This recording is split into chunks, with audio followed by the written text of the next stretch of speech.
ನೋಡು, ನಿನ್ ಎಲ್ಲಾ ಗೆಳೆಯರು ಬೇಜಾರಾಗ್ ಹೊರಟೋದ್ರು. ಇದು ಒಳ್ಳೆ ಬುದ್ಧಿ ಅಲ್ಲ. ಹೋಗು ಹೋಗು ಆಟಾಡು. ಮತ್ತೆ ಇದು ನನ್ನ ಆಜ್ಞೆ. ಹೋಗು ಈಗ. ಸರಿ ಅಮ್ಮ, ನೀನ್ ಹೇಳ್ತಿ ಅಂತ ಹೋಗ್ತೀನಿ. ಈಗ ನೀನ್ ಹೇಳ್ತಿ ಇದ್ದಿದ್ರೆ ಹೋಗ್ತಿರ್ಲಿಲ್ಲ.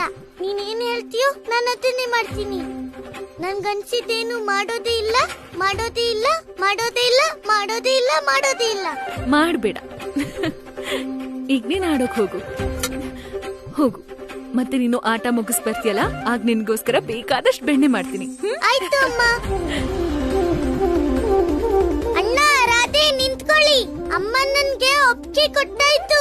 ನಿಂತ್ಕೋ ರಾಧೆ, ನಾನು ಬರ್ತಿದ್ದೀನಿ.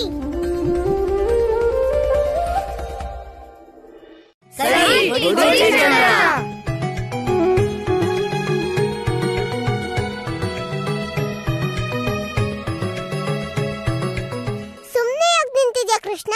ಆಟನ ಶುರು ಮಾಡು. ಆಯ್ತು ರಾಧೆ, ಮಾಡ್ತೀನಿ. ಆದ್ರೆ ಮೊದ್ಲು ಅಮ್ಮನ ಹತ್ರ ಒಪ್ಪಿಗೆ ಬೇಕು. ಅಮ್ಮ, ನಾನು ಆಟನ ಆರಂಭ ಮಾಡ್ಬೇಕು. ಹೊಡಿಲ ಚೆಂಡನ? ಹಾ ಕಂದ, ಹೊಡಿ ಚೆಂಡನ್ನ. ನನ್ನನ್ನ ಯಾಕೆ ಕೇಳ್ತಿದ್ಯಾ? ಬಹಳ ಮುಗ್ಧ ಇವನು.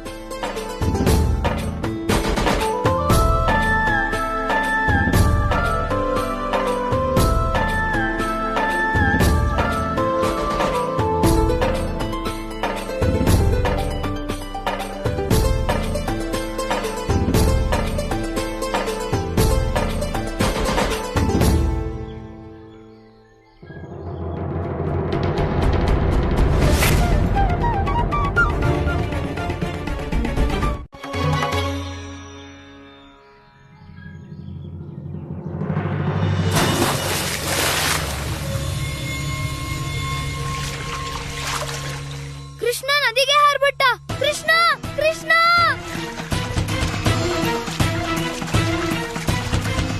ಕೃಷ್ಣ, ನೀನಿದೆಂತ ಕೆಲಸ ಮಾಡ್ಬಿಟ್ಟೆ? ಕೃಷ್ಣ, ಕೃಷ್ಣ, ಕೃಷ್ಣ, ಕೃಷ್ಣ, ಕೃಷ್ಣ, ಕೃಷ್ಣ, ನಾನು ನಿನ್ ಸಹಾಯಕ್ಕಾಗಿ ಬರ್ತಿದ್ದೀನಿ. ಕೃಷ್ಣ, ಕೃಷ್ಣ, ಕೃಷ್ಣ, ಕೃಷ್ಣ, ಏನಾಯ್ತು? ಎಲ್ಲ ಕೃಷ್ಣ ಅಂತ ಯಾಕೆ ಕಿರ್ಚ್ತಿದ್ದಾರೆ? ಏನಾಯ್ತು ಕೃಷ್ಣಂಗೆ? ಬಿಡಿ ನನ್ನ, ಬಿಟ್ಬಿಡಿ. ಕೃಷ್ಣ, ನಾನು ನಿನ್ ಸಹಾಯ ಮಾಡಕ್ ಬರ್ತಿದ್ದೀನಿ.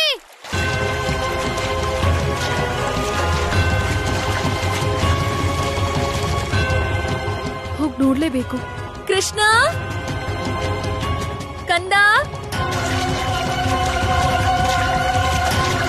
ಹೋಗಿದ್ದಾನು. ಕೃಷ್ಣ, ಕೃಷ್ಣ, ಕೃಷ್ಣ, ಇವರೆಲ್ಲ ಯಾಕೆ ಕೃಷ್ಣ ಕೃಷ್ಣ ಅಂತ ಕೂಗ್ತಿದ್ದಾರೆ? ಬಾ ಹೋಗ್ ನೋಡೋಣ. ಕೃಷ್ಣ, ಕೃಷ್ಣ, ಕೃಷ್ಣ, ಬಲರಾಮ, ಕೃಷ್ಣ ಎಲ್ಲಿ? ಅವನಂತೂ ಚೆಂಡು ತರಕ್ಕೆ ಯಮುನೆಗೆ ಹೋಗಿದ್ದಾನೆ. ಇನ್ನು ಕೃಷ್ಣ, ಕೃಷ್ಣ, ಕೃಷ್ಣ, ಕೃಷ್ಣ, ಕೃಷ್ಣ. ಕಂದ, ಹೀಗ್ ಮಾಡೋಕ್ಕಾಗೋದಿಲ್ಲ.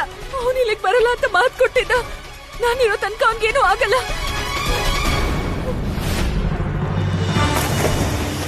ಯಶೋದೆ, ಚಿಕ್ಕಮ್ಮ, ಅತ್ತೆ,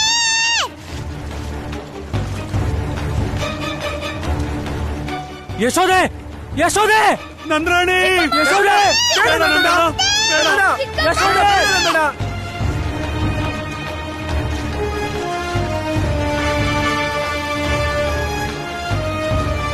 ಸರಿ ಮಾಡ್ತೀನಿ. ಮತ್ತೆ ಆ ದಿನ ಮಾಡಿದ ತಪ್ಪನ್ನು ಸರಿ ಮಾಡ್ತೀನಿ. ನಿಮ್ಮ ತಪ್ಪ? ಆ ಕಾಳಿಂದಿ, ಆ ದಿನ ನಿನ್ ನೀಲಿ ಬಣ್ಣ ನೋಡಿನು ನಾನು ನಿನ್ ದುಃಖ ಮತ್ತೆ ಚಿಂತೆಯ ಕಾರಣ ಅರ್ಥ ಮಾಡ್ಕೊಂಡಿರ್ಲಿಲ್ಲ. ಆದ್ರೆ ಇವತ್ತು ನಾನೆಲ್ಲ ಅರ್ಥ ಮಾಡ್ಕೊಂಡೆ. ನಾನೊಂದ್ ಹೇಳ್ತೀನಿ, ಅವನು ನಿನ್ ಮೇಲೆ ಅನಾಚಾರ ಮಾಡ್ಬಾರ್ದು. ನನ್ ಮೇಲೆ ಆಗ್ತಿರೋ ಅನ್ಯಾಯದ ಬಗ್ಗೆ ನಂಗೆ ದುಃಖ ಇಲ್ಲ ಪ್ರಭು. ನಂಗೆ ನೋವಿರೋದು ನನ್ನ ಮಡಿಲಲ್ಲಿ ಬೆಳಿಬೇಕಾದ ಜೀವಿಗಳು ಆ ವಿಷದಿಂದಾಗಿ ನಾಶ ಆಗಿದ್ದಕ್ಕೆ. ನನ್ಗೆ ನಿನ್ ದುಃಖ ಅರ್ಥ ಆಗತ್ತೆ ಕಾಳಿಂದಿ. ನೀನೀಗ ಅವನಿರೋದೆಲ್ಲಿ ಅಂತ ಹೇಳು. ಅವನ್ ಜಾಗ ಹುಡ್ಕೋದು ಸುಲಭ ಅಲ್ಲ ಪ್ರಭು. ಅವನು ಬೇರೆ ಬೇರೆ ದಾರಿಗಳಿಂದ ತಪ್ಪಿಸ್ಕೋತಾನೆ. ನಾಗ್ ಜಾತಿ ಅವನಲ್ವಾ, ಬುದ್ಧಿನೂ ನಾಗ ಜಾತಿ ಇದೆ. ಅವನಂತೂ ನಾಗಗಳಿಗೆ ಮಹಾರಾಜ ಅಲ್ವಾ. ಯಾವ ಬಿಲ್ಲದಲ್ಲಿ ಅಡ್ಗಿರ್ತಾನೋ ಅದ್ ಯಾರಿಗೂ ಗೊತ್ತಾಗಲ್ಲ ಪ್ರಭು. ಕಠಿಣ ತಾನೆ, ಅಸಂಭವ ಅಲ್ವಲ್ಲ. ನಿನ್ ಕೇವಲ ನನ್ ಜೊತೆಗ್ ಬಂದ್ರೆ ಸಾಕು. ನಡೀರಿ. ಕಾಳಿಂಗ, ಓ ಕಾಳಿಂಗ, ಎಲ್ಲಿದ್ಯಾ ನೀನು? ನನ್ನ ಆಜ್ಞೆಯ ಉಲ್ಲಂಘನೆ ಮಾಡ್ತೀಯಾ ನೀನು? ನನ್ನ ಆಜ್ಞೆಯ ಉಲ್ಲಂಘನೆ? ಇಲ್ಲ ಪಾರಸ, ಇಲ್ಲ. ತಂದೆಯ ಇಚ್ಛೆ ವಿರುದ್ಧ ಕೆಲಸ ಮಾಡೋದು ತಪ್ಪಾಗತ್ತೆ. ಅದು ಶೋಭೆನೂ ತರಲ್ಲ. ಆದ್ರೆ ಅಮ್ಮ, ಅಪ್ಪ ನೋಡಿದ್ರೆ ಭಗವಂತ ವಿಷ್ಣುವಿನ ಪೂಜೆ ಮಾಡಬಾರ್ದು ಅಂತಿದ್ದಾರೆ. ಇದು ತಪ್ಪಲ್ವಾ ಅಮ್ಮ? ಯಾವ್ದ್ ಸರಿ ಯಾವ್ದ್ ತಪ್ಪು ಇದು ಅರ್ಥ ಆಗೋ ಅಥವಾ ಅರ್ಥ ಮಾಡ್ಸೋ ವಯಸ್ಸಾಗಿಲ್ಲ ನಿಂಗೆ. ನಾನ್ ತಪ್ಪು ಮಾತಾಡಿದ್ರೆ ನನ್ನ ಕ್ಷಮಿಸ್ಬಿಡಮ್ಮ. ಇದು ನಿಜ, ಗರುಡ ತುಂಬಾ ಶಕ್ತಿವಂತ ಮತ್ತೆ ಧೈರ್ಯವಂತ. ನನ್ಗೆ ನಂಬಿಕೆ ಇದೆ. ಅಪ್ಪ ಅವ್ರ ಹತ್ರ ಕ್ಷಮೆ ಕೇಳಿದ್ರೆ ಅವರು ಅಪ್ಪನ್ನ ಕ್ಷಮಿಸ್ಬಿಡ್ತಾರೆ. ಸಾಕು, ಇನ್ನು ಒಂದು ಶಬ್ದನೂ ಬರಬಾರ್ದು. ನೀನು ಕಾಳಿಂಗನಾಗನ ಸುಪುತ್ರ ಇಲ್ಲವಾಗಿದ್ರೆ ಸುನಿಧಿ ತಿಳಿಸಿ ಹೇಳು ನಿನ್ ಮಗನಿಗೆ. ಅವರಿಬ್ಬರ ಹೆಸರನ್ನ ನಾನು ಇವನ ಬಾಯಿಂದ ಮತ್ತೆ ಕೇಳಲೇಬಾರ್ದು ಇನ್ನು ಒಂದ್ಸಲ ಕೂಡ. ಏನಾಗಿದೆ? ಅವನು ಇಲ್ಲಿಗೆ ಬಂದು ಇಡೀ ಜಗತ್ತಿನ ನೆಮ್ಮದಿ ಎಲ್ಲ ಹಾಳು ಮಾಡ್ಬಿಟ್ಟ. ನನ್ನೊಳಗೆ ಕೊಳೆ ವಿಷಯ ಎಲ್ಲ ತುಂಬಿಟ್ಟ. ಈಗ ನನ್ನಿಂದ ಯಾವ ಉಪಯೋಗನೂ ಇಲ್ಲ. ನನ್ನ ಜೀವನನೇ ವ್ಯರ್ಥ ಆಗೋಯ್ತು ಪ್ರಭು. ಕಾಳಿಂಗನಾಗ ನನ್ ಗುರುತನ್ನೇ ನಾಶ ಮಾಡ್ದ. ಇನ್ ನಾನ್ ಯಾಕಾಗಿ ಬದುಕಿರ್ಬೇಕು? ಕಾಳಿಂದಿ ನಾಶ ಅವನಾಗ್ಬೇಕಷ್ಟೇ. ಅವನೇ ದೋಷಿ. ನನ್ಗಂತೂ ಏನನ್ಸುತ್ತಂದ್ರೆ ಈ ದೋಷ ಕಾಳಿಂಗನಾಗಂದು ಅಲ್ಲ. ಹಾಗಂದ್ರೆ ಯುಗಗಳಿಂದ ಅವನ್ ಮನೆನ ತ್ಯಾಗ ಮಾಡಿ ಮತ್ತೆಲ್ಲೋ ವಾಸ ಮಾಡ್ತಿದ್ದ. ನನ್ಗನ್ನಿಸ್ತೇ ಇಲ್ಲ ಅವನ್ ತನ್ನ ಇಚ್ಛೆಯಿಂದ ಬಂದಿರ್ಬೋದು ಅಂತ. ಮತ್ಯಾಕೆ? ಹೀಗ್ ಕೂಡ ಆಗಿರ್ಬೋದಲ್ವಾ? ಅವನ್ ಯಾರೋ ಇಲ್ಲಿ ಬಿಟ್ಟೋಗಿರ್ಬೋದು. ಅವನನ್ನ ಇಲ್ಲಿ ಯಾರು ಕರ್ಕೊಂಡ್ ಬಂದಿರ್ತಾರೆ? ಇದು ಗೊತ್ತಾಗೋದು ಕೂಡ ನಮ್ಗ ಅವನ್ ಕಾಣಿಸ್ಕೊಂಡಾಗಿ. ಅಮ್ಮ ಹೇಳ್ತಾಳೆ, ಯಾರಾದ್ರೂ ಏನೇ ಮಾಡಿದ್ರು ಅದಕ್ಕೆ ಯಾವ್ದಾರು ಒಂದ್ ಮಾಧ್ಯಮ ಇರುತ್ತೆ. ಹಂಗಂದ್ರೆ ಮಾಡ್ತಿರೋದ್ ಬೇರೆ ಯಾರು? ನಡಿ ಈಗ ಹೋಗೋಣ.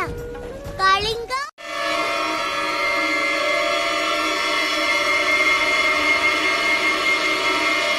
ಇಲ್ಲಂತೂ ಯಾರೂ ಇಲ್ಲ. ಮತ್ತಿದೆಂತಹ ಭ್ರಮೆ?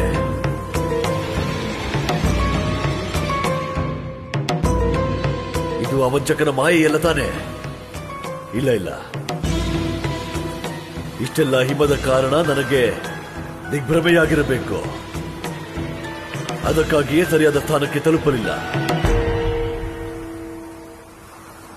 ಹೇ ಚಕ್ರಧಾರಿ,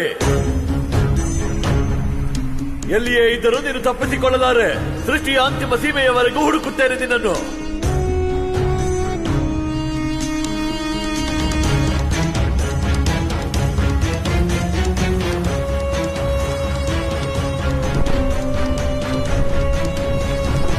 ನಡಿ ಕಾಕಾಸುರ. ಸ್ಥಳವೂ ಇಲ್ಲ, ಯಾವ ಸ್ಥಾನವೂ ಇಲ್ಲ. ಅವಶ್ಯಕತೆ ಇರುವುದು ಅವನು ತನ್ನ ಹೃದಯವನ್ನ ಪವಿತ್ರವಾಗಿಡುವುದು. ಭಕ್ತಿ ಸತ್ಯವೇ ಆದರೆ ಆಗ ಭಗವಂತನ ದರ್ಶನಕ್ಕೋಸ್ಕರ ಯಾರಿಗೂ ಕೂಡ ಎಲ್ಲಿಯೂ ಹೋಗುವ ಅವಶ್ಯಕತೆ ಇರುವುದಿಲ್ಲ. ಆದರೆ ಆತನ ಮನದಲ್ಲಿ ಪಾಪವಿದ್ದರೆ ಆಗ ಮನುಷ್ಯನು ಎಲ್ಲ ತೀರ್ಥಸ್ಥಾನಗಳ ಪರಿಕ್ರಮಣೆ ಮಾಡಿದರೂ ಎಂದೆಂದು ಅವನಿಗೆ ಭಗವಂತನ ದರ್ಶನ ದೊರೆಯಲು ಸಾಧ್ಯವಿಲ್ಲ. ಏಕೆಂದರೆ ಆತ್ಮದಲ್ಲೇ ಪರಮಾತ್ಮನ ವಾಸವಿದೆ. ನಾರಾಯಣ ನಾರಾಯಣ. ಸತ್ಯವಚನ ಪ್ರಭು, ಸತ್ಯವಚನ. ಈಗ ನನಗೆ ಒಂದೇ ಕ್ಷಣದ ಪ್ರತೀಕ್ಷೆ ಇದೆ ಪ್ರಭು. ಹೇಗೆ ಕಾಳಿಂಗನಾಗ ಮತ್ತು ಕೃಷ್ಣನು ಎದುರಾಗುವರೋ ಅಂದು ಧರ್ಮ ಮತ್ತು ಅಧರ್ಮ ಒಬ್ಬರಿಗೊಬ್ಬರ ಎದುರಾಳಿಯಾಗುವುದು. ಸಾಕ್ಷಿಯಾಗುವವು ದಶದಿಕ್ಕುಗಳಿಗೂ ಮತ್ತು ನಾನು ಸಾಕ್ಷಿಯಾಗಿರುತ್ತೇನೆ. ನಾರಾಯಣ ನಾರಾಯಣ. ಈಗ ನನ್ನ ಶತ್ರುವಿಗೆ ಜೀವಂತ ಇರುವ ಯಾವ ಅಧಿಕಾರವೂ ಇಲ್ಲ, ಯಾವ ಅಧಿಕಾರವೂ ಇಲ್ಲ. ಬೇಡ ಸ್ವಾಮಿ, ಇವನು ನಿಮ್ ಪುತ್ರ. ಇವನನ್ನ ಕ್ಷಮಿಸ್ಬಿಡಿ. ಭವಿಷ್ಯದಲ್ಲಿ ಇಂಥ ಮಾತನ್ನ ಆಡೋದಿಲ್ಲ. ಪಾರಸ, ತಂದೆ ಹತ್ರ ಕ್ಷಮೆ ಕೇಳು. ಅಮ್ಮ, ಅಪರಾಧ ಮಾಡಿದ್ರೆ ಮಾತ್ರ ಕ್ಷಮೆ ಕೇಳ್ಬೇಕಲ್ವಾ? ಆದ್ರೆ ನಾನು ಯಾವ ಅಪರಾಧನೂ ಮಾಡಿಲ್ಲ. ನೀನ್ ಚಿಂತೆ ಮಾಡಬೇಡ ಅಮ್ಮ. ಭಗವಂತ ವಿಷ್ಣು ನನ್ನ ಜೊತೆಗಿದ್ದಾನೆ. ವಿಷ್ಣು ವಿಷ್ಣು ವಿಷ್ಣು ಬರಲಿ ನಿನ್ನ ವಿಷ್ಣು ನಿನ್ನ ರಕ್ಷಣೆಗೆ, ಅಥವಾ ದೂರ ಹೋಗು ಶಾಶ್ವತವಾಗಿ ನೀನು. ಅಮ್ಮ, ಪುತ್ರ, ನನ್ನ ಪಾರಸ ಎಲ್ಲಿದ್ದಾರೆ? ನನ್ನ ಪಾರಸ ಎಲ್ಲಿ ಕಳಿಸಿದ್ರಿ ನೀವು? ಶಿಕ್ಷೆ ಕೊಡುವಾಗ ಸ್ವಲ್ಪನೂ ದಯ ಇರ್ಲಿಲ್ವಾ? ಬೇರೆಯವ್ರ ಜೊತೆ ಹೇಗ್ ನಡ್ಕೋತಿರೋ ಹಾಗೇನೆ ಪುತ್ರನ್ ಜೊತೆನೂ ನಡ್ಕೊಂಡ್ರಿ. ನನ್ನ ಪಾರಸ. ಇರುವ ಯಮುನೆ ಇಂದು ಪೂರ್ಣ ರೂಪದಲ್ಲಿ ಕಪ್ಪಾಗಿದ್ದಾಳೆ. ಕಪ್ಪು, ಕೊಳಕು, ಮಲಿನ, ವಿಷಯುಕ್ತ. ಭಗವಂತ ಕಂಸನ ಸಮ್ಮುಖ ತಲೆಯನ್ನು ಎತ್ತುವುದಕ್ಕೆ ಇದೇ ಪ್ರಸಾದ ಸಿಗುವುದು ಗೋಕುಲವಾಸಿಗಳೇ. ಧನ್ಯವಾದ ಕಾಳಿಂಗನಾಗ. ಏನು ಯೋಚಿಸಿದನೋ ಅದಕ್ಕಿಂತಲೂ ಹೆಚ್ಚಾಗಿಯೇ ಮಾಡಿರುವೆ ನೀನು. ನಿನ್ನಿಂದ ಪ್ರಸನ್ನನಾದ ಭಗವಂತ ಕಂಸ ಅಭಯದಾನ ನೀಡುವೆ ನಿನಗೆ.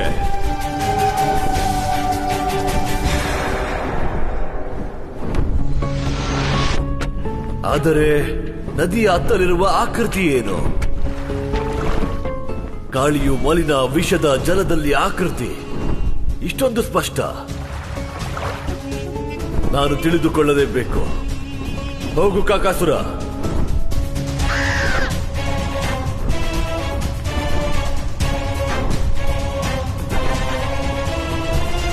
ಆರಂಭ ಆಗೋದಕ್ಕೂ ಮೊದಲು ನಾನು ಒಂದ್ ಮಾತು ಹೇಳ್ಬೇಕು. ಹೇಳು.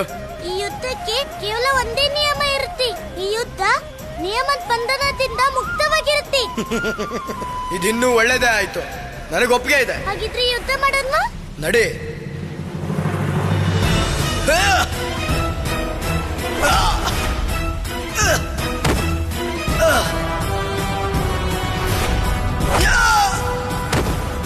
ಬಾಬಾ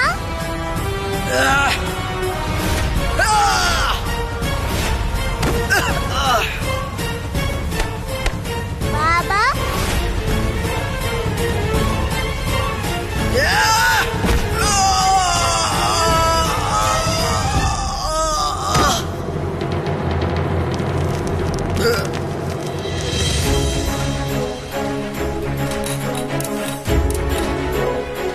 ನನ್ನ ಉಂಗುರ.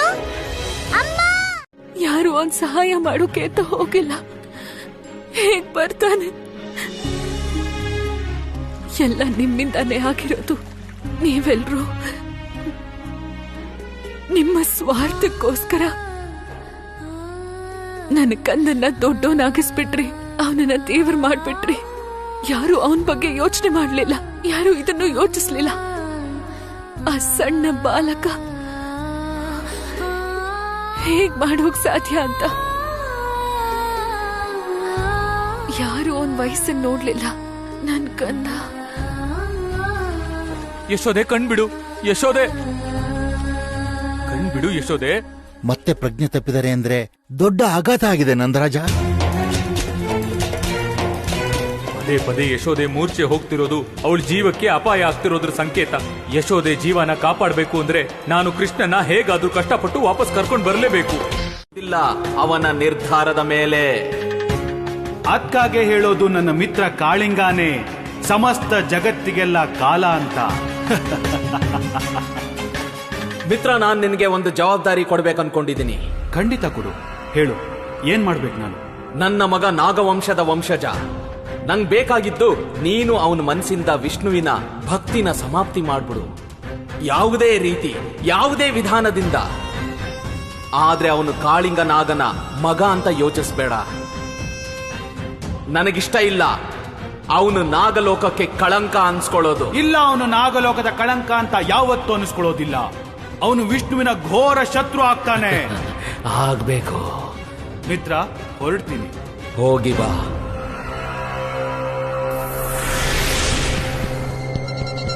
ಈ ಸತ್ಯನ ಎಲ್ರಿಂದ ಅಡಗಿಸಿ ಇಡಬೇಕೀಗ, ವಿಶೇಷವಾಗಿ ಆ ಕಂಸನಿಂದ. ಕೃಷ್ಣಂಗೆ ನಮ್ಮ ಅವಶ್ಯಕತೆ ಎಷ್ಟಿದ್ಯೋ ಅದಕ್ಕಿಂತ ಹೆಚ್ಚು ಈ ಗೊಲ್ಲ ಬಾಲಕರಿಗೆ ನಿಮ್ಮ ಅವಶ್ಯಕತೆ ಇದೆ. ಆದ್ರೆ ರಾಧೆ, ನನ್ನ ಕೃಷ್ಣ ಇನ್ನು ಪುಟ್ಟ ಬಾಲಕ ಅಲ್ವಾ? ಮತ್ತೆ ನನ್ ಸಹಾಯ ಇಲ್ಲದೆ ಅವನು ಹೇಗೆ? ನಿಮ್ಮ ಆಶೀರ್ವಾದ ಅವನ್ಗೆ ಸಹಾಯ ಮಾಡುತ್ತೆ ಮಾವ. ಹಾ ಮಾವ, ಇದನ್ನ ಅವನೇ ನಮ್ಮೆಲ್ಲರಿಗೂ ಹೇಳಿದ್ದು. ಎಲ್ಲಿವರೆಗೂ ನಮ್ಮ ಮೇಲೆ ಅಪ್ಪ ಅಮ್ಮನ ಆಶೀರ್ವಾದ ಇರುತ್ತೋ ನಮ್ಗೆ ಯಾವತ್ತೂ ಕೆಟ್ಟದಾಗೋದೇ ಇಲ್ಲ. ನನ್ಗೆ ಪೂರ್ತಿ ನಂಬಿಕೆ ಇದೆ ಮಾವ. ನಮ್ಮೆಲ್ಲರ ಪ್ರಾರ್ಥನೆ ಮತ್ತೆ ನಿಮ್ಮ ಆಶೀರ್ವಾದ ಅವನನ್ನ ಕಾಪಾಡುತ್ತೆ. ಅವನು ಆದಷ್ಟು ಬೇಗ ಮನೆಗೆ ಬಂದ್ಬಿಡ್ತಾನೆ. ಸರಿ, ಹಾಗಾದ್ರೆ ನಾನಿಲ್ಲಿರೋದ್ರಿಂದಾನೇ ಎಲ್ರಿಗೂ ಒಳ್ಳೇದು ಅನ್ಸುತ್ತೆ. ಹೇ ನಾರಾಯಣ, ಕೃಷ್ಣನ್ನ ಕಾಪಾಡಪ್ಪ.